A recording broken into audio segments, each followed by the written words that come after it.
সচিবালয়ে অগ্নিকাণ্ডের ঘটনায় জরুরি বৈঠক করেছে উপদেষ্টা পরিষদ। পরে ব্রিফিংয়ে জানানো হয়, ডক্টর ইউনূস সংশ্লিষ্টদের দ্রুত অগ্নিকাণ্ডের কারণ খুঁজে বের করার নির্দেশ দিয়েছেন। উপদেষ্টা রিজওয়ানা হাসান জানিয়েছেন, উচ্চ পর্যায়ের কমিটি 3 দিনের মধ্যে রিপোর্ট দেবে। শ্রীলঙ্কা আবারও রপ্তানিতে শীর্ষে।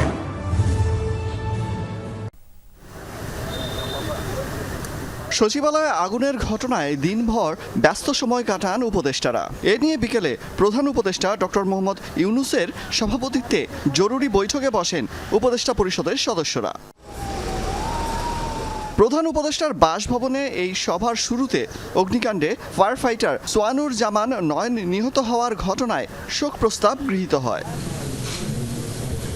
এই ঘটনায় গঠিত তদন্ত কমিটি ও সার্বিক পরিস্থিতি প্রধান উপদেষ্টাকে অবহিত করেন উপদেষ্টারা। প্রধান উপদেষ্টাও অগ্নিকাণ্ডের ঘটনা দ্রুত তদন্তের নির্দেশনা দেন।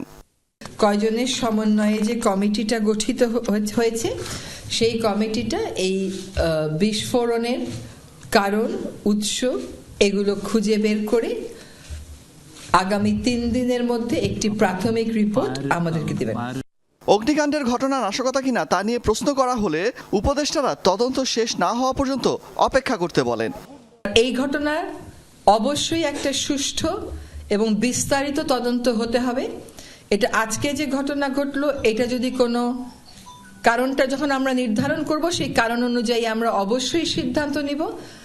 এই ঘটনা আর যাতে কখনো না ঘটে, সেটাকেও আমাদের ব্যবস্থা গ্রহণ করতে হবে।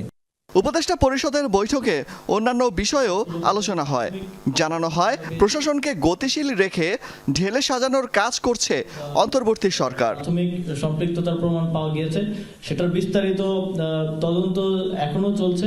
অলক হাসান, যমুনা নিউজ, ঢাকা।